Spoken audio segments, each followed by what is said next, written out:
अभयम अभयम आत्मनि अभयम अभयम आत्मनि भूयष्ठां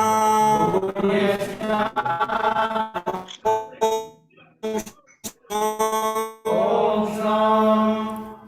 तो ये प्रार्थनाएं कर रहे हैं। तो इसका मतलब है कि हम नरसिंह देव जी को प्रणाम करते हैं। तो देखिए, कोई भी प्रार्थना जो प्रारंभ होती है वो नमः से स्टार्ट होती है। ओम तो एक वैदिक ध्वनि है। ओम जो होती है वैदिक ध्वनि होता है, जिसमें वैदिक मंत्र को उच्चारण करने के लिए ओम का उच्चारण किया जाता है। लेकिन जो भी प्रार्थना प्रारंभिक तरीके से स्टार्ट होती है वो होती है नमः से स्टार्ट। नमः का अर्थ क्या है, शास्त्रों में बताया गया है, ना मह, मेरा नहीं, ना मह। तो जब भगवान को प्रार्थना करने से पहले भगवान के सामने झुकना जरूरी है। मतलब भगवान को प्रार्थना करने से पहले अपनी शारीरिक पहचान को त्यागना जरूरी है। माँ, ना माँ। माँ मतलब जिससे व्यक्ति अपने आप को शरीर से और अपने संबंधियों से आइडेंटिफाई करता है, मैं और मेरा। तो उसको त्याग के ही कोई भी प्रार्थना की जाती है। आप देखेंगे, नमो विष्णुपादाय कृष्ण पृष्ठाय भूतले, ऐसे बोलते हैं। या फिर नमस्ते नरसिम्हाय। जनरली जो भी प्रार्थना स्टार्ट होगी नमः से स्टार्ट होगी, कि शास्त्रों में बताया गया है, शास्त्रों में कोई कार्य करने से पहले तो भगवान को समझना चाहिए। अगर प्राथमिक भक्ति आ गया, लेकिन समझ नहीं आ गया, ज्ञान दे रहे हैं, तो बता रहे हैं, 9 विधियाँ बता रहे हैं भक्ति की, है ना, श्रवणम कीर्तनम विष्णु स्मरणम। फिर उसके बाद बोलते हैं, इति पुंसार पिता विष्णु भक्तिश्चेन्नव लक्षणा क्रियते भगवती यथा तन्मन्यतितम उत्तम। कि ये मैं क्रियाओं को भगवान आपको अर्पित करके, इति पुंसार पिता विष्णु भक्तिश्चेन्नव लक्षणा, कि भगवान अर्पित करके मैं इन क्रियाओं को करूँगा, तब भगवान इसको स्वीकार करते हैं। इसका मतलब है जब हम चैंटिंग करते हैं तो भगवान को अर्पित करेंगे, तब वो चैंटिंग चैंटिंग सही प्रकार से हो पाएगा। प्रार्थना कर रहे हैं, शुरुआत करें नमः से।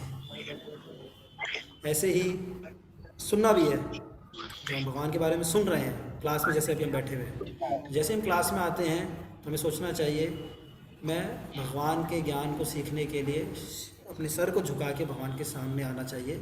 और फिर हम जब कथा सुनेंगे, कीर्तन सुनेंगे, श्रवण करेंगे, प्रार्थना करेंगे, तो वो पूर्ण होगा। ऐसे ही आते ही सीधा प्रार्थना नहीं करते भगवान। जैसे कुंती महारानी भी पहली प्रार्थना बोल रही है, नमस्ते पुरुषम त्वाद्यम ईश्वरम प्रकृते परम, वो भी कह रही है नमस्ते पुरुषम। हर प्रार्थना में शुरुआत होती है नमा से। ऐसे ही जो जब चैतन्य महाप्रभु ने रामानंद राय के साथ संवाद किया, तो उसमें भी यही बता रहे हैं वो, कि भगवान की कथा कैसे सुननी है। ज्ञाने प्रयासम बुद्धपस्य नमंत एवा, वहाँ पर भी आ रहा है कि भगवान को शरणागत होके हम भगवान की कथा को सुनेंगे तो उसका लाभ मिलेगा। भगवान के शरणागत होके भगवान के सुनेंगे, भगवान के शरणागत होके कीर्तन करेंगे, भगवान को शीश झुकाकर प्रार्थना अर्पित करेंगे, तो वह पूर्ण होता है। तो इसीलिए यहाँ पर शब्द आया है, नमो भगवते नरसिम्हाय। तो वो लोग नरसिंह भगवान का गुणगान कर रहे हैं, हे भगवान में हम आपको प्रणाम करते हैं। नमस्तेजस तेजसे, क्या बोल रहे हैं, आप सभी शक्तियों के शक्तिशाली हैं। नमस तेजस तेजसे, नमस तेजस तेजसे का अर्थ क्या है कि तेजस तेजसे, आप सभी जो शक्तियाँ हैं उनके भी स्तोत्र है, पावर ऑफ ऑल पावर। जैसे एक पावर हाउस होता है, जैसे हमारे घरों में इलेक्ट्रिसिटी का बोर्ड होता है, सबके घर में इलेक्ट्रिसिटी का बोर्ड होता है, लेकिन मेन पावर पीछे से है, पावर हाउस, पावर हाउस बोलते हैं। लेकिन सबको कुछ ना कुछ सप्लाई मिल रहा है। तो कह रहा है इस संसार में जो भी पावर हैं उसके भी आप स्तोत्र, पावर ऑफ ऑल पावर। भगवान शक्तियों के भी शक्तिमान है, छोटे बच्चे होते थे ना, बैटमैन, सुपरमैन, ही मैन, वो कुछ करता था। कुछ लोग हॉलीवुड मूवी देखते हैं, उसमें कुछ कुछ दिखाता है। कुछ लोग बॉलीवुड देखते हैं, कुछ लोग टॉलीवुड देखते हैं। तो उसमें कुछ शक्तिशाली व्यक्ति होता है जिससे बच्चे आकर्षित हो जाते हैं।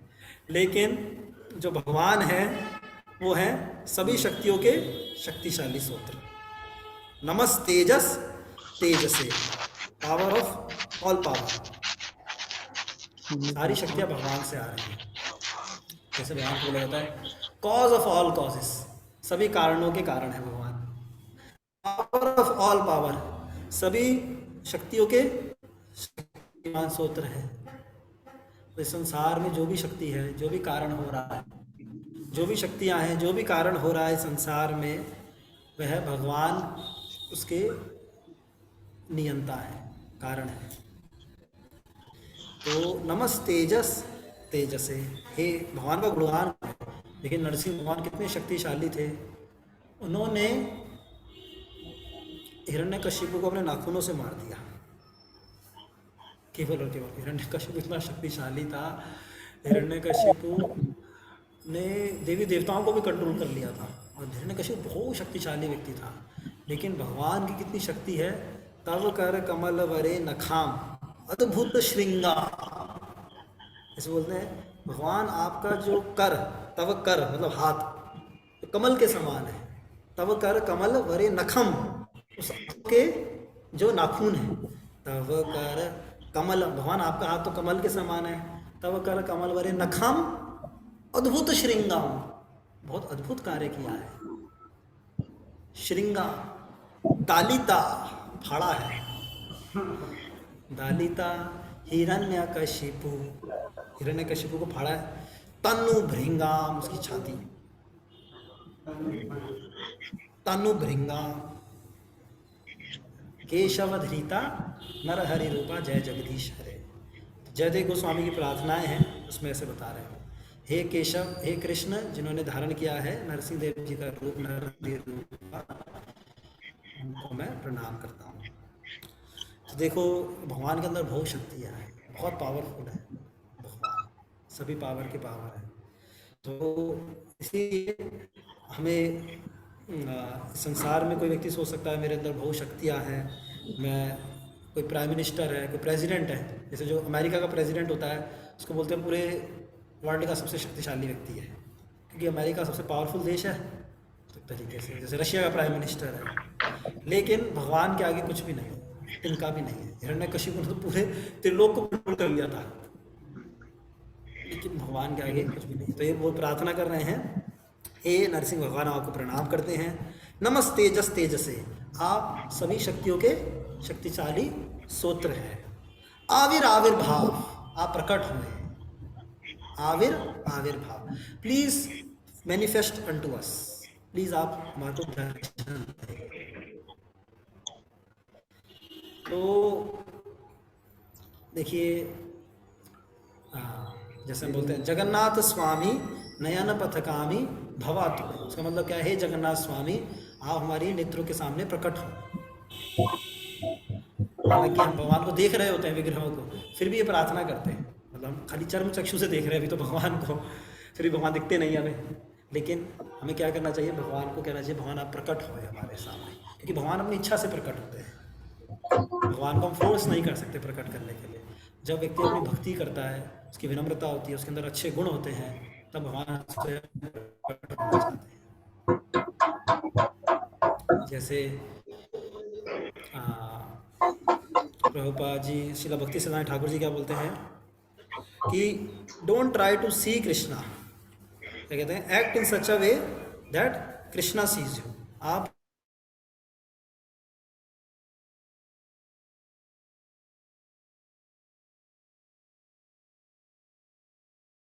ओके तो शिला भक्ति सिद्धांत से ठाकुर जी बोलते हैं don't try to see Krishna, act in such a way that Krishna sees. भगवान को देखने का प्रयास मत करो, आप ऐसा कार्य करो कि भगवान आपको देखने की अभिलाषा करें। तो जब भगवान के सामने दर्शन करने जाते हैं, हमें ये सोचना चाहिए हम भी भगवान का दर्शन कर रहे हैं, भगवान भी हमारा दर्शन करते हैं। हमारे गुणों का दर्शन करेंगे, हमारा कैसा हृदय है, तभी हम अच्छा कपड़ा भी पहनते हैं, साफ कपड़ा भी पहनते हैं। भगवान हमारा दर्शन करें, तिलक लगाते हैं, है ना, वैसे एटिकेट्स का पालन करते हैं जब हम मंदिर के प्रांगण में होते हैं, क्योंकि भगवान देख रहे हैं वहाँ पे। ये एक अभिव्यक्ति है, कॉन्शियस होना चाहिए। परमात्मा तो हर जगह पे है, हम किससे छुपेंगे। कभी कभार सांसारिक लोग बोलते हैं भगवान का एक नाम है सर्वज्ञ, जो हर जगह विद्यमान है। तो कह रहे हैं आप मैनिफेस्ट होइए हमारे सामने, प्रकट करिए भगवान हमारे को, अपना दर्शन दीजिए। और भगवान अपना दर्शन कब देंगे?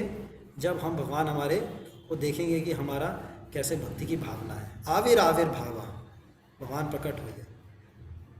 जितना भक्त का, जैसे अभी कली था ना रुक्मिणी द्वादशी, तो रुक्मिणी माता यही कह रही है एक श्लोक में बड़े सुंदर, कह रहे हैं मैंने जितना भी यज्ञ किया है, तपस्या किया है, मेरे पुराने जन्मों का जो भी मेरे पास पुण्य है, तप है, यज्ञ है, मैं चाहती हूँ हे भगवान आप उसको स्वीकार करें, और अगर आपकी इच्छा है तो आप प्रसन्न होकर मेरे को यहाँ से ले जाएं। मैं तो इस राजमहल में हूँ, आपकी अगर इच्छा होगी तो आप ये कार्य कर सकते हैं। तो ये प्रार्थना कर रहे हैं आविर आविर भाव, हे भगवान आप प्रकट होइए, ठीक है ना। फिर क्या बोल रहे हैं? वज्र नखा वज्र दंस्त्रा, क्या कह रहे हैं कि जो आपके नखून हैं, वज्र नखा, जो आपके नाखून हैं वो कैसे हैं, यहाँ पर बता रहे हैं। वज्र नखा, जो आपके नाखून हैं वो किस प्रकार से हैं?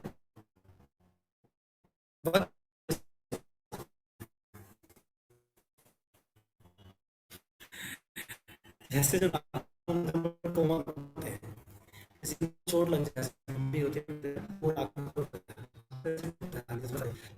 क्योंकि की कॉन्ट्रडिक्शन से अलग है। मान के नाखून वज्र के समान, यहाँ पे प्रार्थना करते हैं।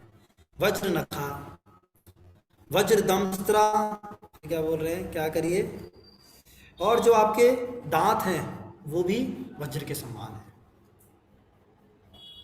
आपके जो दांत हैं वो भी वज्र के समान हैं। और कर्माशयन, तो क्या करिए? इन नाखूनों से और अपने वज्र जैसे दांतों से मेरे हृदय में जो आसुरी की इच्छाएं हैं, कर्माशयन, मेरे हृदय में आसुरी की इच्छा क्या है? इस संसार में खुश होने की इच्छा को आसुरी की इच्छा बताया है। हैप्पी बाय मटीरियल एक्टिविटी, इस संसार, इस इंद्र तृप्ति की इच्छा से मैं अगर प्रसन्न होऊंगा तो इसको क्या करें? कर्माशयन। तो आप क्या करिए? इन नाखूनों से जो वज्र के समान है और जो आपके दांत वज्र के समान है, कर्माशयन, क्या करिए? जो स्वयं खुद प्रसन्न होने की एक्टिविटी के द्वारा प्रसन्न होने की जो इच्छा है, भौतिक कार्य कराया गया, उसको विनाश कीजिए, उसको प्रार्थना कर रहे हैं वो। तो देखिए जो ये इस संसार में इंद्र तृप्ति की इच्छा है ना, एक बहुत सुंदर श्लोक में बोलते हैं, प्रहलाद महाराज जी बोलते हैं, सुखाय दुख मोक्षाय संकल्प कर्मिणा सदा आपनोति इहा दुखम अनीयाय सुखावृता। वो कहते हैं सुखाय दुख मोक्षाय, इस संसार में व्यक्ति क्या कार्य कर रहा है? सुख की प्राप्ति करना चाहता है और दुख का नाश करना चाहता है। सुखाय दुख मोक्षाय संकल्प या कर्मिणा, कोई भी कार्य कर रहा है इसीलिए कर रहा है, सुख चाहता है, दुख को खत्म करना चाहता है। लेकिन क्या होता है? सदा आपनोति हिया दुखम, मिलता दुख है। चाहता सुख है, मिलता दुख है। सदा आपनोति हिया दुखम अनीहाया सुखावृता। तो सुख का मार्ग क्या है? सुख का प्रयास मत करो, बड़ा उल्टा है। तो सुख, एक संसार में व्यक्ति सुख का प्रयास करता है और दुख विनाश करना चाहता है, इसके लिए वह सारे कार्य करता है। संकल्प या कर्मिणा, लेकिन सदा आपनोति यह दुखम, लेकिन हमेशा मिलता उल्टा है। क्योंकि जैसे ही हम भगवान से विरुद्ध होके एंजॉय करना चाहेंगे इंद्र तृप्ति के द्वारा, तो वह हमारे दुख का कारण बनेगा। मिलता यही है। देखो सत्य है, शास्त्र कहता है बात, है ना। लेकिन हमारे को ऐसे बोलते हैं ना, experience is the best teacher and fool learns by no other mean. जो अनुभव है वो सबसे अच्छा शिक्षक है, और मूर्ख लोग इसके अलावा सीखते नहीं हैं। लेकिन हम उससे भी ज़्यादा मूर्ख हैं, अनुभव होने के बावजूद भी नहीं सीखते। बुद्धिमान व्यक्ति सुन के सीखता है, और मूर्ख व्यक्ति अनुभव से सीखता है। लेकिन जो पूर्ण मूर्ख होता है वो सुन के भी और अनुभव से भी नहीं सीखता है ना हमारे साथ। तो कह रहे हैं अनिहाया सुखावृता, सुख का मार्ग क्या है कि सुख की आकांक्षा मत करो। मतलब कि भौतिक रूप से सुख की आकांक्षा मत करो, क्या करो, भगवान को सुख देने का प्रयास करो। और एक आसुरिक इच्छा बोल रहे हैं इसे, आसुरिक इच्छा बड़ा हैवी वर्ड है। इंद्र तृप्ति करना मतलब आसुरिक इच्छा है। क्यों? क्योंकि ये इच्छा रहती है डीमन की, कैसे हम भगवान की शक्तियों का भोग करें। और जो भक्ति की इच्छा होती है, कैसे भगवान की शक्तियों को भगवान की सेवा में लगाएं। इंद्र तृप्ति मतलब शक्तियों को भगवान की सेवा में लगाना है। इंद्र तृप्ति का मतलब क्या है कि भगवान की शक्तियों को अपनी सेवा में लगाना। जैसे विरकासुर था, है ना, बड़ी फेमस है। तो शिव जी की उपासना करा, शिव जी प्रसन्न हो गए। शिव जी ने बोला क्या चाहिए, कहाँ जिसके पर हाथ रखूं उसकी मृत्यु हो जाए। अच्छा जी, अच्छा जी, मिल गया वर। शिव जी की भारिया शिव जी को ये पे हाथ रखना चाहिए जिससे कि मैं भगवान की शक्ति को भोग करूंगा। सोचिए ऐसे। तो ये आसुरिक इच्छा मतलब शक्ति। रावण भी चाहता था कि जो सीता माता का मैं भोग करूं। रावण ने कितना प्रलोभन करा सीता माता को भोगने के लिए। सीता माता तो सत्य है, सीता माता एक भक्त को रिप्रेजेंट करती है। जो भक्त होता है बड़ा वफादार होता है अपनी गुरु परंपरा के प्रति, है ना। जैसे सीता माता थी, रावण को टच भी नहीं करने दिया। तो जो इसको डिमोनिक डिज़ायर बोल रहे हैं। डिमोनिक डिज़ायर मतलब कि जहाँ पे भगवान की शक्तियों को अपनी सेवा में लगाना। ये पूरा जगत भगवान की शक्ति है वैसे तो, इसका मतलब पूरे जगत को भगवान की सेवा में लगाना चाहिए। और इस जगत में हम कुछ भी अपनी सेवा में अपने भोग के लिए लगाते हैं तो वह आसुरी की इच्छा बोल रहे हैं। तो इस संसार की हम चीज़ों को बस यूज़ करते हैं। इसीलिए ईशोपनिषद में बोला गया ईशावास्यमिदं सर्वं यत्किंचन जगत्याम जगत तेन त्यक्तेन भुंजिता मा कृत कस्य स्विद्धनम। सब कुछ भगवान का है। ईशावास्यमिदं सर्वम यत्किंचन जगत्याम जगत, पूरा जगत भगवान का है। तो आप क्या करोगे फिर? कहेंगे प्रभु जी मेरा क्या होगा, मैं भी तो हूँ, कुछ तो करूँगा। तेन त्यक्तेन भुंजिता, जो आपका हक का है वो ले लो बस। दो टाइम की रोटी, 4 कपड़े, एक स्थान सोने का। तेन त्यक्तेन भुंजिता माँ हृदय कस्य स्विद्धनम। और दूसरे की चीज को कोई से। ईशोपनिषद का पहला मंत्र है, फर्स्ट मंत्र ईशोपनिषद का। तो जो तृप्ति नहीं करता है, एक जो इसको आसुरिक इच्छा बताया गया, demonic desire to be happy in this world, ऐसा वर्ड यूज कर, है ना। तो क्या कह रहे हैं, वज्रनखा वज्रदंस्त्रा कर्माशयन रंधया रंधया। हे भगवान नरसिंह देव, आपके जो नाखून है वो वज्र के समान हैं, आपके जो दांत हैं वज्र के समान हैं। तो आप क्या करो, इन अपने नाखूनों से, इन अपने दांतों से मेरे अंदर जो आसुरिक इच्छाएं हैं, क्या आसुरिक इच्छा है, इंद्र तृप्ति की इच्छा है, इसको क्या करो, रंधया रंधया, इसका विनाश करो। कह रहे हैं अच्छी प्रार्थना है ना, बहुत अच्छी प्रार्थना है। फिर कह रहे हैं तमो ग्रसा ग्रसा, कह रहे हैं क्या है मेरे अंदर, तमोगुण है बहुत। ग्रसा ग्रसा, इसको हटा दो। तमो ग्रसा ग्रसा, kindly drive away the ignorance. इस जो अंधकार है, वैसे तो अंधकार की वजह से ही व्यक्ति इंद्र तृप्ति करता है। कुंती महारानी प्रार्थना में बोल रही हैं भवेऽस्मिन् क्लिश्यमानानाम् अविद्या काम कर्म भी श्रवण स्मरण अराणि करिष्यन् इति केचन। के भविष्य अस्मिन् क्लिश्यमानानाम्, इस संसार में व्यक्ति क्यों फंसा हुआ है? अविद्या के कारण, इग्नोरेंस के कारण। अविद्या के कारण क्या होता है? कामों की इच्छाएं आती हैं, पता नहीं होता है, सो पता ही नहीं है गलत क्या है सही क्या है। अविद्या है, अविद्या रूट है, पता ही नहीं है। अविद्या से काम आता है, अविद्या से काम मतलब गलत इच्छाएं आती हैं, इग्नोरेंस है अविद्या में। और काम से वह इंद्र तृप्ति कर्म भी क्या है? भविष्यस्मिन् क्लिश्यमानानाम् अविद्या काम कर्म भी।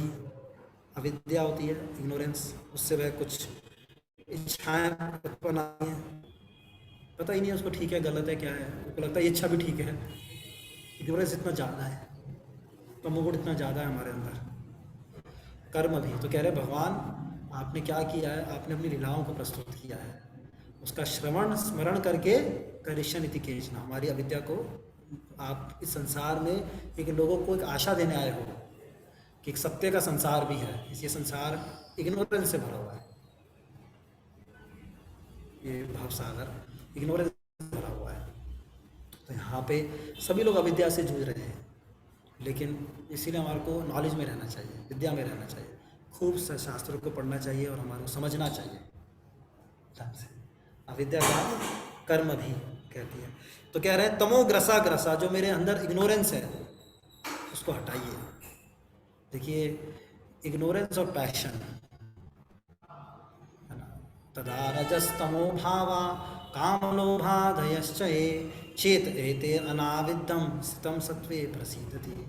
तदा रजस्तमो भावा काम लोभादयश्च ये रजोगुण तमोगुण, ये जो अर्थली प्लैनेट है ना भूलोक, इसमें रजोगुण तमोगुण का बड़ा प्रभाव होता है। तो देखिए संसार में सब लोग रजोगुण और तमोगुण से प्रभावित हैं। तो इसीलिए हमारे को भक्तों के संग में जहाँ पे सतोगुण और शुद्ध सत्व की चर्चा होती है उसमें रहना चाहिए। तो क्या कह रहे हैं? तमोग्रसा ग्रसा, जो हमारे अंदर अंधकार है भगवान हटाइए, इस अंधकार को हटाइए। भगवान गीता में बोलते हैं तेषामेव अनुकंपार्थम अहम अज्ञानजं तमा नाश्यामि आत्मभावस्तो ज्ञान दीपेन भास्वता। भगवान बोलते हैं ना गीता में, चतुर्श्लोक की जो गीता है उसका लास्ट श्लोक है, तेषामेव अनुकंपार्थम, जहाँ बहुत अनुकंपा करता हूँ, क्या करता हूँ? तेषामेव अनुकंपा अहम अज्ञानजं तमा, जो अज्ञानता है उसको मैं हटाता हूँ, अज्ञान का दीप जलाता हूँ। तो हमारे को जानना चाहिए इग्नोरेंस है हमारे अंदर, बहुत जल्दी कवर कर लेती है इग्नोरेंस। कई बार हमें लगता है कि नहीं नहीं हम तो भक्तों के संग में हैं, इग्नोरेंस नहीं है। अरे बहुत है। अभी जैसे ही थोड़ा सा हमारे को कुछ ऐसा अपॉर्चुनिटी मिलता है, रात होता है या फिर गलत संग में आ जाते हैं हम, गलत चीज़ों का तमोगुण का प्रभाव होता है, तो एकदम हम इग्नोरेंस हमारे पर हावी हो जाता है।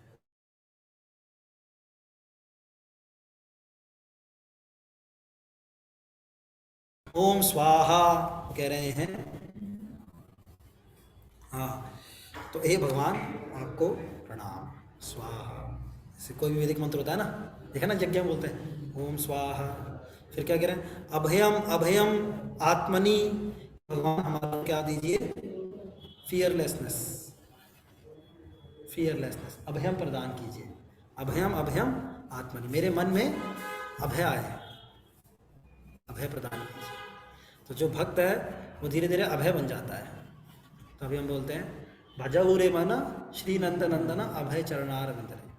जितना इस संसार में एक राजा भर्तृहरि हुए हैं, उन्होंने 100 श्लोक लिखे हैं वैराग्य के ऊपर। उसमें उन्होंने एक श्लोक में बताया संसार में हर चीज़ का भय है, हर चीज़ में भय है इस संसार में। लेकिन वो कहते हैं जब भगवान एक ही चीज़ में भय नहीं है, वो है वैराग्य में। बोलते हैं वैराग्य में कोई भय नहीं है, वरना पैसा होगा चोरों का भय, इसके पास पैसा है। बड़ा महल है तो अपोजिट एलिमेंट का भय कि कोई हमारे को करना दे। कुछ आपके पास गाड़ी है उसका भय, कुछ का पोजीशन है उसका भय। सुंदरता है, सुंदरता ना चली जाए, सुंदरता होगी तो सुंदरता ना चली जाए। जैसे आपके 15-20 साल होंगे तो खत्म हो जाएगी सुंदरता। कोई भी चीज़ होगी, हर चीज़ का भय है। लेकिन वो कह रहे हैं जब भगवान की शरण और वैराग्य है प्रधान, वैराग्य में कोई भय नहीं है। तो जो इसलिए प्रभुपाद जी का भी नाम था अभय चरणार मंदिर है, जिनको कोई भय नहीं है। तो कह रहे हैं हमारे अंदर से हे भगवान भय को हटाइए, है ना, फियरलेसनेस। आपकी शरण लेंगे तो हमारे अंदर, हमारे मन में अभय प्रदान हो जाएगा। भूयष्टा ओम श्रम, तो हे भगवान आप प्रकट होइए। ठीक है। I offer my respectful obeisances and to Lord Narasimha Deva, मैं अपना प्रणाम करता हूँ नरसिंह देव भगवान को, जो सभी शक्तियों के शक्तिशाली स्रोत हैं, the source of all power. O my Lord, हे मेरे भगवान, who possesses nails and teeth just like thunderbolt, आपके नाखून और आपके दांत वज्र के समान हैं। Kindly vanquish our demon like desire for fruitive activity in this material world, हे भगवान हमारे अंदर जो आसुरिक इच्छा है इस संसार में इंद्र तृप्ति और कर्म करने की, उसको वैनक्विश कीजिए। Please appear in our heart, हे भगवान आप प्रकट होइए, आप प्रकट, and drive away our ignorance, और हमारे अंदर से जो अंधकार है इसको नाश कीजिए। So that by your mercy, आपकी कृपा से हम लोग अभय हो सके, so that we may fearless in the struggle for existence in this material, तो हम लोग अभय को प्रदान कर सके। ठीक है। तो ये प्रार्थनाएं कर रहे हैं कौन? जम्बू द्वीप के निवासी हरिवर्ष। जम्बू द्वीप में कई सारे वर्ष हैं, जम्बू द्वीप में 9 वर्ष बताए गए हैं इस यूनिवर्सल प्लैनेट में। जम्बू द्वीप के अंदर वो एक यूनिवर्सल स्ट्रक्चर, जैसे एक भारतवर्ष है, उसमें भारत खंडे, जम्बू द्वीपे, जब यज्ञ होता है ना तो उसको बोलते हैं जम्बू द्वीपे भारतवर्षे भारत खंडे, ऐसे बोला जाता है कि जम्बू द्वीप में, भारतवर्ष में, भारत खंड जो इंडिया, उसमें हम इस स्थान पर यज्ञ कर रहे हैं, ऐसा बोला जाता है। तो एक जम्बू द्वीप में एक हरिवर्ष है जहाँ पर सभी लोग हैं, और वहाँ पे प्रहलाद महाराज उनके लीडर हैं, मतलब सभी भक्तों के, और वो ये प्रार्थनाएं कर रहे हैं नरसिंह देव भगवान को। ठीक है। तो ये पहली प्रार्थनाएं वो करते हैं।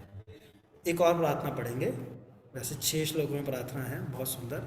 तो ये 5, 18, 9, ठीक है। अभी 5, 18, 8 पढ़ा था हमने, बहुत सुंदर प्रार्थनाएं हैं, इसको आप याद भी कर सकते हैं। खासकर दूसरा जो श्लोक पढ़ रहे हैं तो आप पढ़िए, बोलिएगा मेरे पीछे।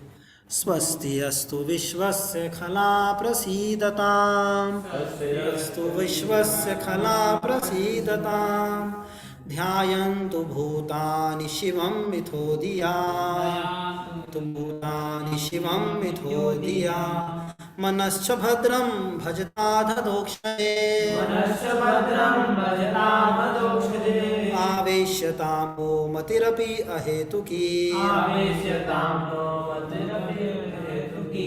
एक बार और बोलेंगे। स्वस्ति अस्तु विश्वस्य खला प्रसीदताम्,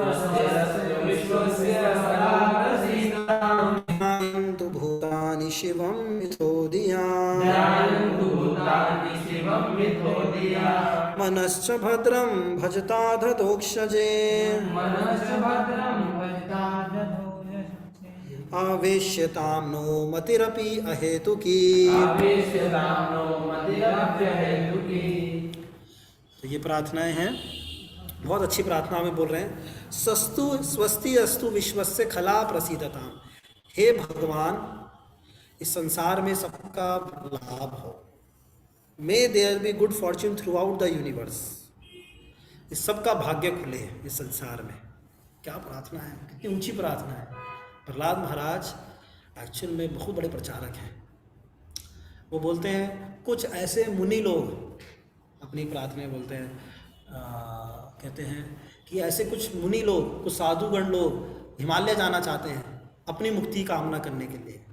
प्रायण देव मुनियो स्वमुक्ति कामा, कुछ मुनि लोग खाली अपनी मुक्ति की कामना करते हैं, लेकिन मैं ऐसा नहीं हूँ।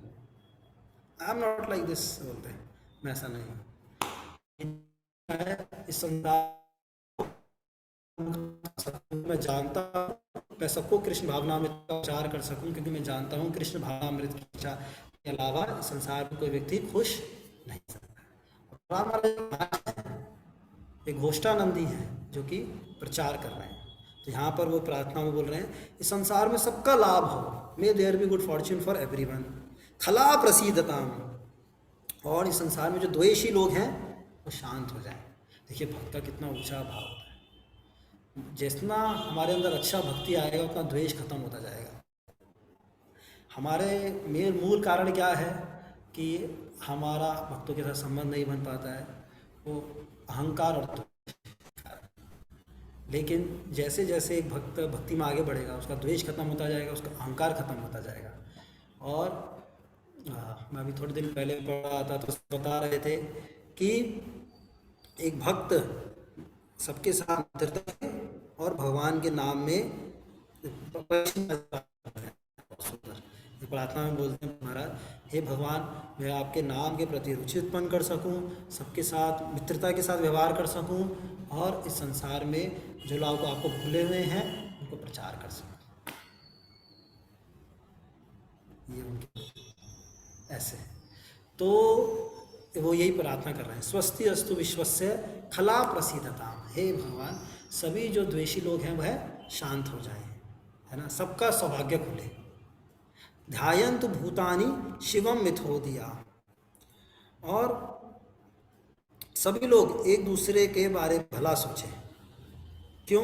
क्योंकि जब वह लोग may all living entity become calm by practicing bhakti yoga, for by accepting devotional service they will think of each others welfare. हे भगवान, सभी लोग शांति को प्राप्त करें भक्ति योग का पालन करके, क्योंकि भक्ति का पालन करेंगे तो दूसरे का सोचेंगे। आज हम एक दूसरे के बारे में भला नहीं सोचते, इसका मतलब हम आज खुद ही भक्ति अच्छे से नहीं कर रहे हैं। हमें पता हो जाना चाहिए। अगर हमारे को किसी से द्वेष होता है, किसी को हम नीचा दिखाना चाहते हैं, किसी को हम परेशान करते हैं, किसी को हम खराब करते हैं, तो इसका मतलब क्या है, अभी भक्ति का उमड़ा नहीं है हृदय में। इस वजह से, क्योंकि जब भक्ति आएगा तो हर एक व्यक्ति से वह अच्छे से व्यवहार करेगा, हर एक का भला सोचेगा। तो हे भगवान, हम सब लोग आपकी सेवा में लगें और आपके मनश्च भद्रम भजताद अधोक्षजे, हमारा मन आप में हमेशा लगा रहे। ऐसी प्रार्थनाएं करते हैं। भजताद अविश्यताम नो मतिर अपि अहेतुकी, है ना, हमारे अंदर आपके अंदर अहेतु की सेवा की भावना हो और हमारी मति आप में लगी रहे। तो ये प्रहलाद महाराज और सभी जो जम्बूद्वीप के निवासी हैं ये प्रार्थना कर रहे हैं। ठीक है, प्रभुपाद तात्पर्य में बोलते हैं, the following words describes a Vaishnava, वांछा कल्पतरुभ्यश्च कृपा सिंधुभ एव च पतितानां पावनेभ्यो वैष्णवेभ्यो नमो नमः। जो जैसे एक कल्प वृक्ष होता है, उसी प्रकार से जो वैष्णव होता है वो सबकी इच्छाओं को पूर्ण कर सकता है, जो भी उसका आश्रय लेता है। वांछा कल्पतरुभ्यश्च, जो वैष्णव हैं वो वांछा के समान है, वांछा कल्पतरु के समान है। कृपा सिंधु भय विचार, हम पे कृपा करें। और पतितानां पावनेभ्यो वैष्णव, जैसे प्रहलाद महाराज की इच्छा क्या है कि वह सबका भला चाहता है। जो जितना अच्छा वैष्णव होगा उसके अंदर ऐसी भावना आती चली जाएगी। प्रभुपाद जी कह रहे हैं, खाली वो अपने लिए प्रार्थना नहीं कर रहे हैं, सभी के लिए प्रार्थना कर रहे हैं। चाहे कोई द्वेषी हो, चाहे कोई सभ्य हो, चाहे मिस्चीवियस हो, सबका भला सोचते हैं। तो ये प्रहलाद महाराज का चरित्र है। और प्रहलाद महाराज के बहुत सुंदर गुणों का वर्णन भी करते हैं, है ना। आगे भागवतम के 7वें स्कंद में बताया जाता है कि प्रहलाद महाराज के अंदर ब्राह्मण्यशील संपन्ना, ऐसे वर्णन आया है कि प्रहलाद महाराज बहुत ही कल्चर्ड व्यक्ति थे, शील संपन्ना।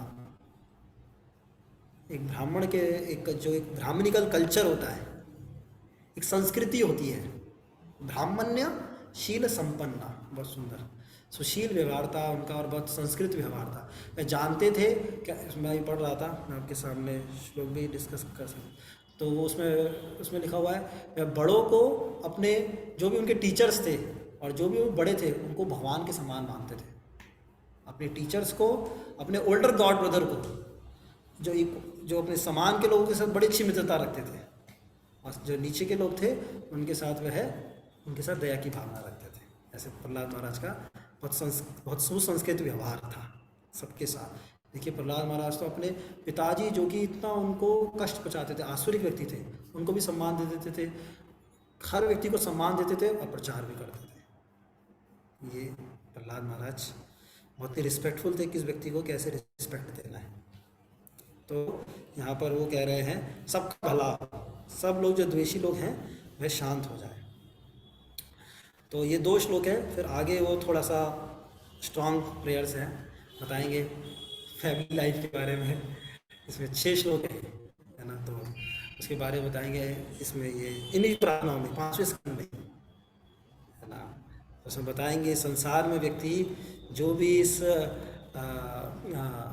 इंद्रिय तृप्ति में लगा हुआ है ना, अभी तो अच्छी प्रार्थना करी, और फिर वो बताएंगे हे भगवान जो आपको भूल गया है और इस संसार के कार्यों में लगा हुआ है, उसकी कोई गति नहीं हो सकती है, ऐसे बताएं। तो ये 2 प्रार्थनाएं बड़ी महत्वपूर्ण है, ये जो ओम नमो भगवते नरसिम्हाय नमस्तेजस तेजसे आविर्भावा है ना, दंस्त्रया वज्रनखा वज्रदंस्त्राम, तो ये वाली प्रार्थना, और ये स्वस्ति अस्तु विश्वस्य खला प्रसीदता, जिसमें प्रहलाद महाराज कह रहे हैं। और फिर आगे भी 4 प्रार्थनाएं और हैं, तो आप लोग इन प्रार्थनाओं को पढ़ सकते हो।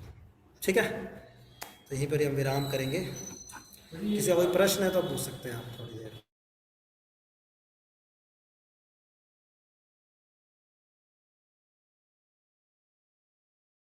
आपने प्रहलाद के चरित्र के बारे में बताया ना, उसी बारे में बहुत सोचते थे कि तब सभी के बारे में सोचते थे, बहुत जीवों के बारे में, सब बहुत जीवों के बारे में सोचते थे ना, तो इसे तो मैंने देखा था कि श्री प्रहलाद महाराज वो जब पृथ्वी पर हुए थे ना, तो एक पृथ्वी के पूरा जितने भी जीव थे सभी को मुक्त करवा दिए थे भगवान, ऐसा बोल गया? नहीं, ध्रुव महाराज के साथ हुआ था। ध्रुव महाराज थे, जब ध्रुव महाराज जब इस लोक से जा रहे थे तो उनकी शक्ति से, उनकी तपस्या से पूरा जो ब्रह्मांड था उसके अंदर चहल पहल हो गया, तो क्योंकि ध्रुव महाराज की स्मृति से। किसी का ऑनलाइन प्रश्न है प्रभु? हाँ पूछिए, कोई प्रश्न हो तो मैं, क्योंकि ना मेरी 8 बजे की मीटिंग है, मैं 2-3 प्रश्न और लूँगा, then meeting will start. Yes Prahlad, जैसे प्रहलाद महाराज इस लोक में आए, तो मतलब वो भी भगवान के लोक से या वो लोग वृंदावन से आए होंगे, एक तरह से भगवान के मतलब लीलाओं को और बढ़ाने के लिए। प्रहलाद महाराज दोनों ही हैं, वो भगवान के ऑलरेडी भक्त भी थे और उन्होंने साधना भी किया था, उनके अंदर भक्ति भी था भी पहले से, लेकिन उन्होंने नारद मुनि से सुना था बहुत ध्यान से, जब कयादु के गर्भ में थे प्रहलाद है ना, और जब कयादु को देवी देवता ले जा रहे थे मारने के लिए। क्यों ले जा रहे थे? कहा कि भाई कयादु का पति इतना स्ट्रांग है तो बच्चा कैसा होगा, लाइक फादर लाइक सन, ऐसे बोलते हैं ना, पिता जैसा ही बच्चा होगा।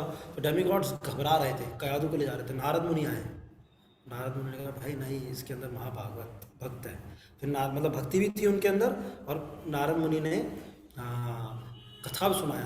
कयादु सो गई कथा सुनते सुनते, लेकिन प्रहलाद गर्भ में ही बहुत ध्यान से उन्होंने कथा सुना था नारद मुनि से, इस वजह से वह हमेशा, तो उन्होंने भक्ति किया भी था इस जन्म में और पहले से भी भक्त थे। तो देखिए, ये जब हम भगवान नरसिंह देव जी के सामने आते हैं, एक्चुअली में हमारे लिए ना नरसिंह भगवान का यही रोल है। जो हमने 2 प्रार्थनाएं गाई, मैं जो एक और टच करना चाहता था, क्योंकि आप सोच सकते हैं हम इस्कॉन में और सारे इनकारनेशन की वर्शिप क्यों नहीं करते हैं। वामन देव भी है, वरा अवतार भी है, इतना नहीं करते हैं जितना नरसिंह भगवान का है। आप देखेंगे है ना, वरा अवतार है, वामन अवतार है। तो वैसे तो प्रभुपाद जी बोलते हैं कि जो हमारे आराध्य देव है राधा श्याम सुंदर भगवान भजे नंदन कृष्ण है। प्रभुपाद जी डायरेक्टली बताते हैं अपने भागवतम के परपट्स में, गीता के परपट में, कि सर्वधर्मान परित्यज्य के पर मन मना भगवत भक्तों में बता रहे हैं।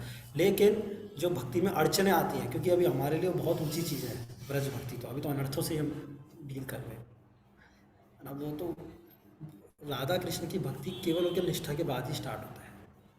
राधा कृष्ण की वर्शिप कर ही नहीं सकते हम वैसे, जो हम भी अपने मंदिरों में राधा कृष्ण की वर्शिप करते हैं और लक्ष्मी नारायण के रूप में करते हैं। राधा कृष्ण की वर्शिप तो राग मार्ग में ही होता है, प्रेम से ही होता है। प्रेम तो बहुत ऊंची चीज़ है हमारे लिए।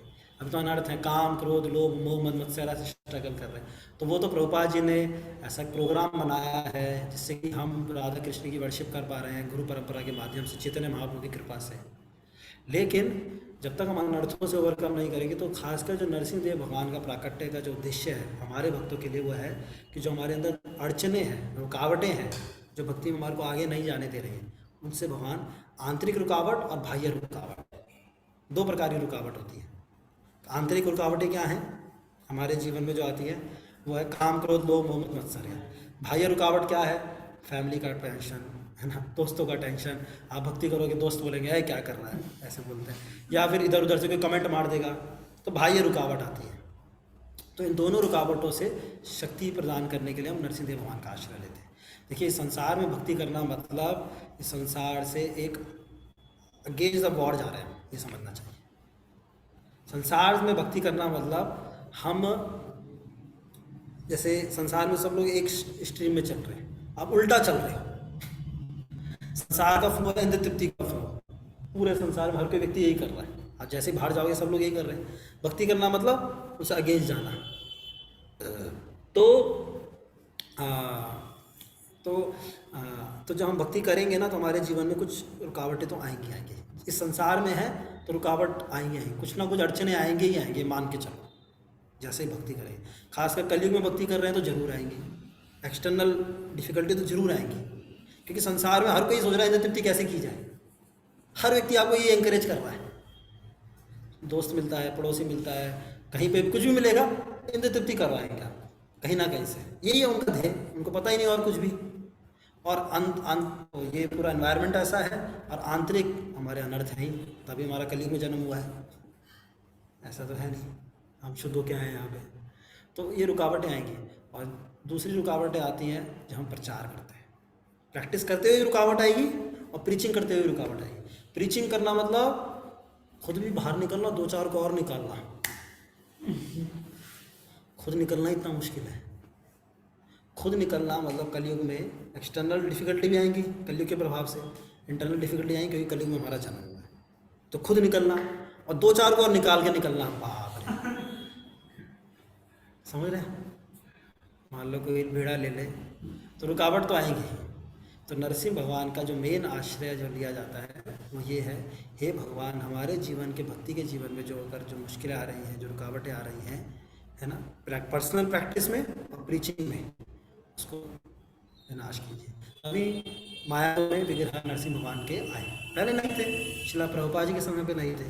प्रभुपाद जी ने तो राधा माधव की इस्टेब्लिशमेंट किया था, फिर अष्टसखी आया जो आप देखते हैं मायापुर में, फिर पंच तत्व आए। आप गए मायापुर? मायापुर अभी तक नहीं, अगली बार ले जाएंगे, बच्चों को ले गए थे। तो क्या बोलते हैं, तो फिर पंच तत्व आए और फिर नरसिंह भगवान भी आए, क्योंकि preaching Mayapur is the head quarter, संकीर्तन मूवमेंट का हेड क्वार्टर है। तो वहाँ पर प्रभुपाद जी ने इसीलिए लगाया। अभी हमारे कल का प्रारंभ होगा हमारे राधा पाठशाला मंदिर में, क्योंकि वहाँ पे भी प्रचार हो रहा है भक्तों की सुरक्षा के लिए, पर्सनल प्रैक्टिस के लिए, और प्रचार हो रहा है। तो इसीलिए ये नरसिंह देव का भगवान का आश्रय है। लेकिन जो हमारे आराध्य देव हैं, जो हमारे को भक्ति करना है, वो अगर हम भी नरसिंह भगवान के लोग से आए होंगे, अगर हमारा स्वरूप होगा तो बाद में रिवील होगा, वो बात अलग है। लेकिन एक जो भक्त होता है वो नरसिंह भगवान का आश्रय लेता है, खासकर अपने जीवन में जो अड़चने आती हैं उसको विनाश करने के लिए, जिस कि बहुत ज़रूरी है जब हम प्रीचिंग मूवमेंट में हैं और जब हम पर्सनल प्रैक्टिस करेंगे इस कलयुग में। तो ये मेनली यही प्रार्थनाओं में, दोनों प्रार्थनाओं में ऐसा ही बोल रहे हैं, हे नरसिंह भगवान आप प्रकट होइए और हमारे अनर्थों को नाश करिए, हमारे अंदर जो डिमोनिक डिज़ायर्स हैं उनका नाश कीजिए, हमें अभय दीजिए, अपने को प्रकट कीजिए, संसार में सब द्वेषी लोग शांत हो जाएं, सबके अंदर भक्ति आए, सबका भाग्य खुले। तो ऐसी प्रार्थना है ये प्रहलाद महाराज सभी निवासियों के साथ कर रहे हैं, जम्बूद्वीप के हरिवंश के जो निवासी हैं। और फिर आगे की आप प्रार्थना पढ़ सकते हो, अगर आपको आज मन कर रहा हो। 4 श्लोक और हैं इसी में, वो बड़ी अच्छी प्रार्थना है, थोड़ा आपके अंदर आगे आ जाएगा स्ट्रॉन्ग, वो कभी और बताएंगे एकदम फैमिली लाइफ के बारे में, एकदम 4 ही नहीं 5 स्कंद में, 5वां स्कंद 18वां अध्याय, श्लोक संख्या 8 से लेके 8, 9, 10, 11, 12, 13, 6 श्लोक है। अभी मैंने 8 और 9 पढ़े, 2 श्लोक पढ़े, ठीक है। ये मैं एक और पॉइंट टच करना चाहता हूँ। और किसी का कोई लास्ट प्रश्न है?